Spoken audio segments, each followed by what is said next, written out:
అందరికీ నమస్కారం. ఈరోజు కథని రచించినది శ్రీగారు. ఆ రోజంతా బంధువుల హడావిడితో పెళ్లి ఏర్పాట్లతోనే గడిచిపోతుంటే పెళ్లి గడియలు దగ్గరికి వచ్చేసరికి కీర్తి మనసులో గుబులు మొదలైంది.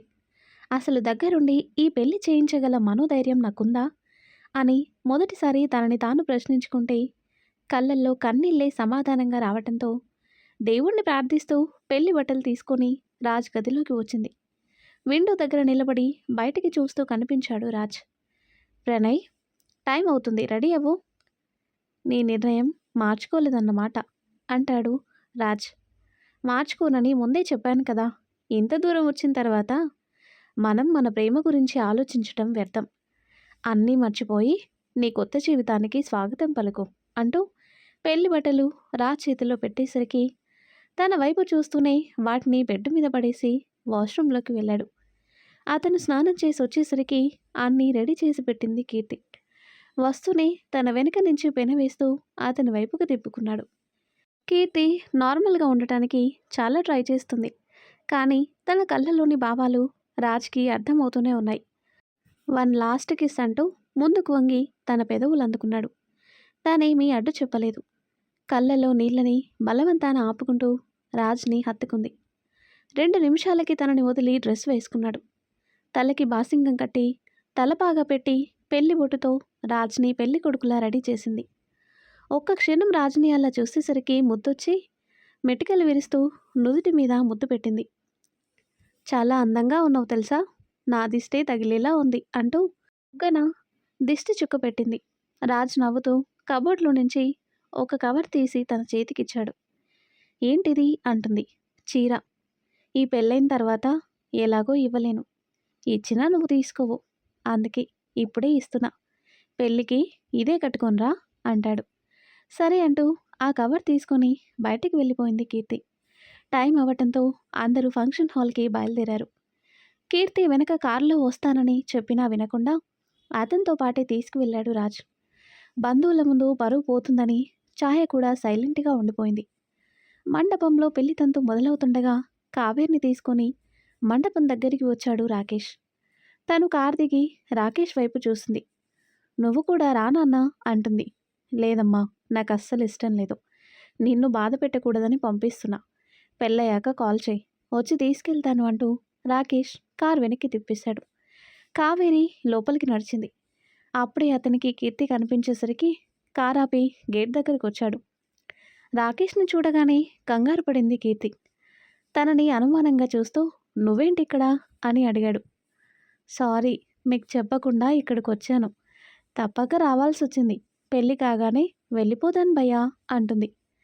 పెళ్లి కూతురు రాశి కావటంతో ఏదో జరిగి ఉంటుందని అర్థమై సరే పెళ్ళయ్యాక నన్నొచ్చి కలువు అంటూ రాకేష్ అక్కడి నుంచి వెళ్ళిపోయాడు. కీర్తి రిలాక్స్గా ఊపిరి తీసుకుంటూ లోపలికి వచ్చేసింది. కావేరి రావడం చూసి శేఖర్ సంతోషంగా తనకి ఆహ్వానం పలికాడు. ఛాయ మాత్రం చూసి చూడనట్టు ఉండిపోయింది. దాంతో అటుగా వెళ్తున్న కీర్తిని పిలిచి కావేరిని రాజు దగ్గరికి తీసుకెళ్ళమని చెప్పాడు. రండి మేడం అంటూ ముందుకు నడిచింది కీర్తి. కావేరి తన వెంటే వస్తూ కీర్తి వైపు చూసింది. నీ పేరేంటి? కీర్తి మేడం. మనం ఇంతకుముందు ఎప్పుడైనా కలిసామా? లేదు మేడం, నాకు కూడా మిమ్మల్ని చూడగానే అలానే అనిపించింది. కావేరి నవ్వుతూ నీ జడ చాలా బాగుంది అంది. థ్యాంక్స్ మేడం, మీది కూడా పెద్ద జడే కదా. అవును, మీరు రాజ్కి ఏమవుతారు అని అడిగింది. నేను వాడి మేనత్తని. ఏంటి మేనత్తా? అయితే మీరు ముందుగానే రావాలి కదా మేడం. పెళ్లి టైంకి వచ్చి వెళ్ళిపోవటానికి మీరేమైనా పరాయి వాళ్ళా అంటుంది కీర్తి. కొన్ని బంధాలు అలానే ఉంటాయంటూ కావేరి అనేసరికి ఆల్రెడీ ఛాయ దుడుకుతనం చూసింది కాబట్టి ఇక ఆ విషయాన్ని రెట్టించలేదు కీర్తి. ఇంతకీ నువ్వెవరు అని కావేరి అడిగేసరికి నేను కూడా మీలానే ఎవరికి ఏమీ కానీ ఒక గెస్ట్ని. పెళ్ళి కాగానే వెళ్ళిపోతానులేండి అంటుంది. భలే చమత్కారంగా మాట్లాడుతున్నావే అంటుంది కావేరి. కీర్తి నవ్వుతూ ఆవిడ్ని రాజ్ గదిలోకి తీసుకువచ్చింది.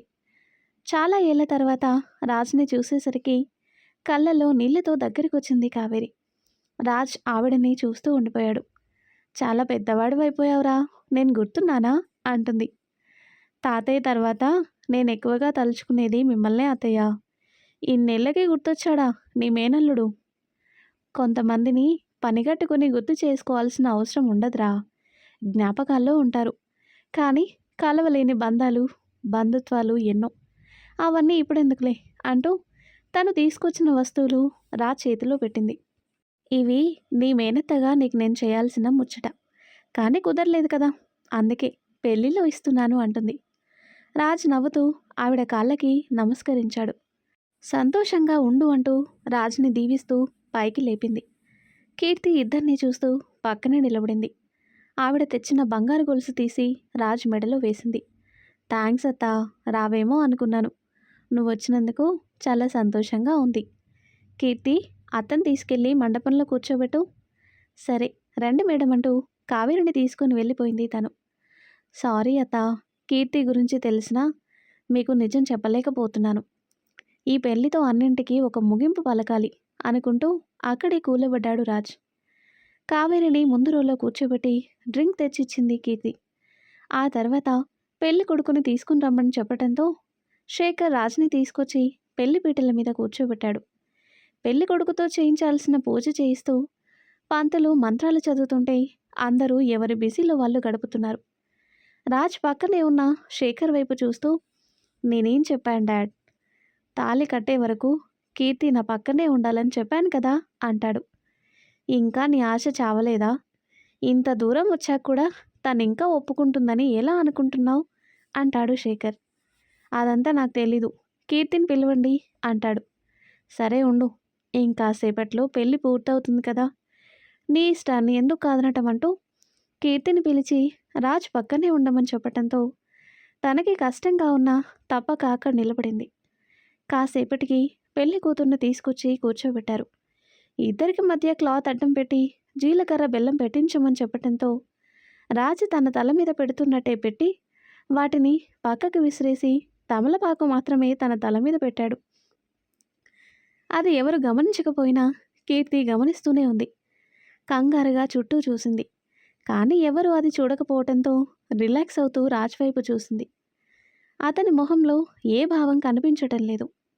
ఇంకాసేపట్లో పెళ్ళైపోతుందిలే అనుకుని మౌనంగా నిలబడింది కీర్తి.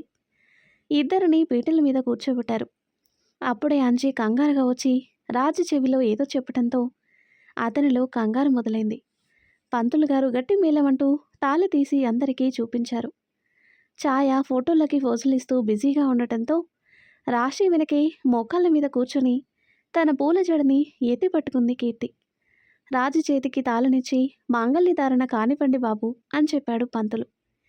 కీర్తి అదంతా చూడలేక మదన పడుతూనే తలదించుకొని కళ్ళు మూసుకుంది.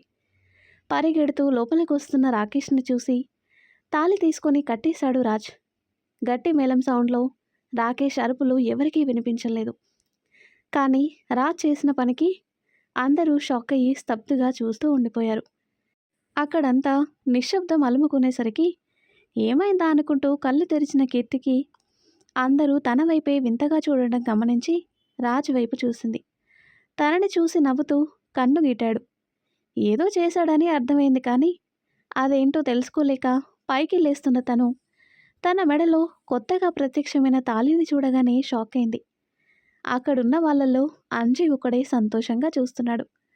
షాక్ నుంచి తేరుకోవడానికి అందరికీ చాలా సమయమే పట్టింది.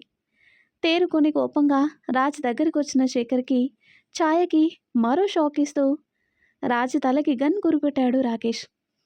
అతని కళ్ళల్లో కోపం చూసిన అందరికీ నిజంగానే రాజుని చంపేస్తాడేమో అన్న భయంతో చూస్తూ నిలబడిపోయారు. కొన్ని గంటల ముందు రంగయ్య భోజనం తీసుకుని గదిలోకి వచ్చేసరికి రణ్వీర్ అక్కడెక్కడా కనిపించలేదు. కంగారుగా వెనక్కి తిరుగుతున్న ఆయన తల మీద బెడ్ ల్యాంప్తో గట్టిగా మోదాడు రణ్వీర్. దాంతో అక్కడే కళ్ళు తిరిగి పడిపోయాడు రంగయ్య. మరుక్షణం రణ్వీర్ అక్కడి నుంచి తప్పించుకొని బయటకు వచ్చేశాడు. వాళ్ళని వీళ్ళని బ్రతిమలాడుతూ లిఫ్ట్ అడిగి మండపం దగ్గరికి బయలుదేరాడు. అప్పుడే కావేరి అతని కంటపడటంతో సంతోషంగా తన దగ్గరికి వెళ్ళబోతూ రాకేష్ రావటంతో ఆగిపోయాడు. అప్పుడే వాళ్ళ మాటల ద్వారా రాకేష్ అతని కొడుకని, రాజ్ కోసం బంగారు గొలుసు తీసుకొని మండపానికి బయలుదేరారని రణ్వీర్కి అర్థమైంది. ఇన్నేళ్ల తర్వాత కొడుకుని భార్యని చూశానన్న ఆనందం కంటే వాళ్ళు రాజ్ పెళ్లికి వెళ్తున్నారనే మాటే ఎక్కువ బాధ కలిగిస్తుంటే వాళ్ళని కలవకుండానే ఆగిపోయాడు. జరిగిందంతా మర్చిపోయావా కావేరి? అవునులే, నీకెప్పుడూ నీ పుట్టిల్లే ఎక్కువ కదా. కానీ నాకు మాత్రం నా కూతురు ముఖ్యం.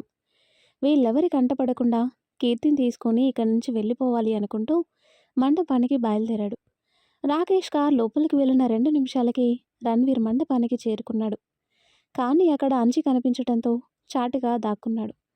అక్కడ సెక్యూరిటీని దాటి లోపలికి వెళ్ళటం కష్టమని అర్థమైంది. అప్పుడే రాకేష్ కీర్తితో మాట్లాడి బయటికి వస్తూ ఉండగా చూశాడు రణ్వీర్. రాకేష్ వెళ్ళిపోవడం చూసిన అతనికి ఈసారి ఎందుకో కొడుకు సహాయం తీసుకోక తప్పదు అనిపించింది. దాంతో ఆ కారు వెనకే రాకేష్ని పిలుస్తూ పరిగెత్తాడు. కానీ ఏదో ఆలోచనలో ఉన్న రాకేష్ రణ్వీర్ని గమనించలేదు. ఆయాసంతో ఆగిపోయిన అతన్ని 4 రౌడీలు చుట్టుముట్టి బలవంతంగా కారులో ఎక్కిస్తుండగా యథాలాపంగా కారు ఫ్రంట్ మిర్రర్లో చూసిన రాకేష్ కంటపడింది ఆ దృశ్యం. చాలా ఏళ్ల తర్వాత తండ్రిని చూసిన రాకేష్ షాక్తో కార్ ఆపి బయటికి తొంగి చూశాడు. అది భ్రమ కాదు, నిజంగానే తన తండ్రి. కానీ ఎవరో బలవంతంగా తీసుకువెళ్తున్నారు అని అర్థమై కారు దిగబోతుండగా వాళ్ళాయన్ని కారులో ఎక్కించుకొని ఆపోజిట్లో వెళ్ళిపోయారు. దాంతో రాకేష్ మళ్ళీ కారులో కూర్చొని ఆ కార్ని ఫాలో చేస్తూ వెళ్ళాడు. రాకేష్ని తప్పించి రణ్వీర్ని మాయం చేయాలని చాలా ప్రయత్నించినా కుదరలేదు ఆ రౌడీలకి. అలా సిటీకి దూరంగా తీసుకువెళ్ళి ఎలాగో రాకేష్ని తప్పించుకొని ఒక బంగ్లాలోకి తీసుకెళ్ళిపోయారు. రాకేష్ చాలాసేపు ఆ చుట్టుపక్కల అంతా వెతికి ఎక్కడా ఎవరు కనిపించకపోయేసరికి బాధగా కారు కానుకొని నిలబడిపోయాడు. ఎవరు వాళ్ళు? నాన్ననెందుకు తీసుకెళ్లారు అని ఆలోచిస్తూ మరో చుట్టూరా చూసినా అతనికి దూరంగా చిన్న లైట్ వెలుతురు కనిపించింది. నిశితంగా పరిశీలించిన రాకేష్కి అక్కడ చెట్ల మధ్యలో ఒక బంగ్లా ఉందని అర్థమై కార్ని అక్కడే వదిలేసి మెల్లిగా నడుచుకుంటూ ఆ బంగ్లా వైపు కదిలాడు. రాకేష్ ఆ బంగ్లా ముందుకొచ్చేసరికి పైనుంచి కింద పడ్డాడు రణ్వీర్. రక్తపు మడుగులో ఉన్న తండ్రిని చూస్తూ నాన్న అంటూ ఒడిలో పెట్టుకున్నాడు. రణ్వీర్ ఏదో చెప్పడానికి ప్రయత్నిస్తూ రాకేష్ చేతిని పట్టుకుని కీర్తి ఫోటో చేతిలో పెడుతూ నీ చెల్లెల్ని కాపాడు అంటూ అతి కష్టం మీద చెబుతూ స్పృహ కోల్పోయాడు. ఆ ఫోటోను చూసిన రాకేష్ షాక్ అవుతూ అంతలోనే తండ్రి ఉన్న పరిస్థితి గుర్తొచ్చి ఆయన్నెత్తుకొని కార్ దగ్గరికి పరిగెత్తాడు. స్పీడ్గా డ్రైవ్ చేస్తూ దగ్గరలోని హాస్పిటల్కి తీసుకువెళ్ళాడు. అక్కడ ఆయనకి ట్రీట్మెంట్ మొదలైంది. రాకేష్ తండ్రి ఇచ్చిన కీర్తి ఫోటోని చూస్తూ నీ చెల్లెల్ని కాపాడు అని ఆయన చెప్పిన మాటలు తలుచుకున్నాడు. కీర్తి మాటలు, అలవాట్లు తన తల్లిని తలపించేసరికి ఏదో కోఇన్సిడెంట్ అనుకున్నాడు. కానీ తండ్రి ద్వారా తనే సంకీర్తన అని తెలిసేసరికి తను రాజ్ దగ్గర ఉందన్న విషయం గుర్తొచ్చి కంగారుగా అక్కడి నుంచి మండపానికి బయలుదేరాడు. రంగయ్యకి మెలకు వచ్చిన తర్వాత అంజయ్కి ఫోన్ చేసి రణ్వీర్ పారిపోయాడని చెప్పడంతో అంజయ్ ఆ విషయాన్ని పీటల మీదున్న రాజ్కి చెప్పాడు. అప్పుడే అర్థమైంది రాజ్కి ఆయన ఎలా అయినా వచ్చి కీర్తిని తీసుకెళ్ళిపోతారని. టెన్షన్తో ఆలోచనలు పడిన అతనికి అదే సమయంలో రాకేష్ కంగారుగా పరిగెత్తుకు రావటం కనిపించేసరికి కీర్తి వైపు చూశాడు. రాశితో అతని పెళ్లిని చూడలేక కళ్ళు మూసుకుంది. ఆ క్షణం తను దూరం అయిపోతుంది అన్న ఆలోచన రాజు మైండ్ని డిస్టర్బ్ చేసేసరికి మరో ఆలోచన లేకుండా తాళి తీసుకుని కీర్తి మెడలో కట్టేశాడు. ఇక ప్రస్తుతానికొస్తే రాజ్ తలకి గన్ గురిపెట్టిన రాకేష్ని చూసి అందరూ షాక్ అయ్యారు. కోపంగా చూస్తూనే ట్రిగ్గర్ నొక్కబోతుంటే కీర్తి వచ్చి రాజ్ని పక్కకి లాగేసరికి ఆగిపోయాడు. చేతులు జోడించింది కీర్తి. దాంతో కోపంగా గాలిలో 2 సార్లు ఫైర్ చేసి అసహనంగా చూశాడు. రాకీ, ఏం చేస్తున్నావురా అంటూ దగ్గరికి వచ్చింది కావేరి. కీర్తి భయంగా చూస్తుంటే మిగిలినందరూ అయోమయంలో ఉన్నారు. కావేరి వైపు చూడకుండా సూటిగా రాజు కళ్ళల్లోకి చూస్తూ కాలర్ పట్టుకున్నాడు రాకేష్. ఒకే ఒక్క నిజం చెప్పరా, తనే సంకీర్తన అన్న నిజం నీకు ముందే తెలుసు కదా అని రాకేష్ సూటిగా అడిగేసరికి రాజ్ తెలుసని తలూపాడు. దాంతో రాజశేఖర్ ఛాయ అయోమయంగా చూస్తుంటే కావేరికి ఏం అర్థం కాక రాకీ, అసలేం జరుగుతుంది ఇక్కడ అని అడిగింది. నీకు ఇంకా అర్థం కాలేదా అమ్మా? ఒకప్పుడు వీడి కుటుంబం నిన్ను మోసం చేస్తే ఇప్పుడు వీడు మనల్ని మోసం చేశాడు. నాకేం అర్థం కావటం లేదురా, వాడు మనల్ని మోసం చేయటం ఏంటి? అసలేం జరిగింది అని అడుగుతుంది కావేరి. ఈ కీర్తి ఎవరో కాదమ్మా, మన సంకీర్తన అని రాకేష్ చెప్పేసరికి కావేరితో పాటు రాజశేఖర్, ఛాయ కూడా షాక్ అయ్యారు. కీర్తి మాత్రం అక్కడ జరిగేది అర్థం కాక అయోమయంగా చూస్తుంది. ఏమంటున్నావురా? ఈ విషయం నీకెలా తెలుసు? మా అది అంటూ తండ్రి గురించి చెప్పాలనుకుని ఆగిపోయాడు. ఎన్నేళ్లుగా తండ్రి కోసం ఆవిడ పడే బాధని చూస్తూనే ఉన్నాడు. ఇప్పుడు తన భర్త ఉన్న పరిస్థితి తెలిస్తే తనేమైపోతుందో అన్న భయంతో ఆగిపోయాడు రాకేష్. చెప్పరా, నీకెలా తెలిసింది? ఎలాగో తెలిసిందమ్మా, ఇది పచ్చి నిజం. తనే మన సంకీర్తన అంటాడు. కావేరి కీర్తి వైపు చూస్తూ దగ్గరికొచ్చి నిలబడింది. వణుకుతున్న చేతులతో తన భుజాలు పట్టుకుంటూ తన కుడి భుజం మీద బ్లౌజ్ని కొద్దిగా కిందికి జరిపి చూసింది. అక్కడ కనిపించిన పచ్చబొట్టు చూడగానే సంతోషంతో కన్నీళ్లు పెట్టుకుంటూ కీర్తిని హత్తుకొని ఏడుస్తుంది. కీర్తికంతా అయోమయంగానే ఉన్నా కన్న తల్లి స్పర్శతో తనకి తెలియకుండానే ఆవిడని హత్తుకుంది. కీర్తి మొహమంతా ముద్దులు పెడుతూ గుండెలకి హత్తుకుంటుంటే రాజ్ కూడా కన్నీళ్లతో దగ్గరికొచ్చాడు. సారీ అత్తయ్య, ఈ పెళ్ళైన తర్వాత మీకు నిజం చెప్పాలి అనుకున్నాను. అంతేకాని మీ దగ్గర నిజం దాచాలని కాదు. నన్ను క్షమించండి అంటాడు. షటప్ అంటూ రాకేష్ అరిచేసరికి ఉలిక్కిపడింది కీర్తి. తనెవరో తెలియకముందే రాజ్కి దూరంగా ఉండమని చెప్పాడు. తెలిసిన తర్వాత రాజ్ చేసిన పనికి అతన్ని ఏం చేస్తాడో అన్న భయం మొదలైంది కీర్తిలో. మోసం చేసి తాళి కడితే నా చెల్లెల్ని నీతో కాపురానికి పంపిస్తాననుకున్నావా? అది ఈ జన్మలో జరగదు. ఈ పెళ్ళి చెల్లదు. ఇంకోసారి తన వైపు కన్నెత్తి చూసినా నేనేం చేస్తానో నాకే తెలీదు అంటూ రాజ్కి వార్నింగ్ ఇచ్చి కీర్తి చేయి పట్టుకుని తీసుకెళ్ళిపోయాడు రాకేష్. కావేరి కూడా ఏం మాట్లాడకుండా వాళ్ళ వెంటే నడిచింది.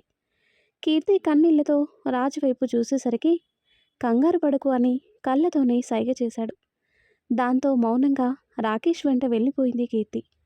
మరి ఆ తర్వాత ఏం జరిగిందో నెక్స్ట్ వీడియోలో తెలుసుకుందాం. ఎంతో ఇంట్రెస్టింగ్గా ఉండే ఈ స్టోరీ నెక్స్ట్ పార్ట్స్ కోసం ఈ వీడియో లైక్ చేసి మన ఛానల్ని తప్పకుండా సబ్స్క్రైబ్ చేయండి. అండ్ ఫ్రెండ్స్, నాకైతే చాలా బాధ అనిపిస్తుంది. మీరు ఇచ్చే లైక్సే నాకు ఎంకరేజ్మెంట్, కానీ అది కూడా మీరు లైక్ చేయట్లేదు. నిజంగా స్టోరీ మీకు నచ్చితే లైక్ చేయండి, కామెంట్ చేయండి అండ్ ఛానల్ని సబ్స్క్రైబ్ చేసి ఎంకరేజ్ చేయండి. ఓకేనా? Thank you friends. Thanks for watching.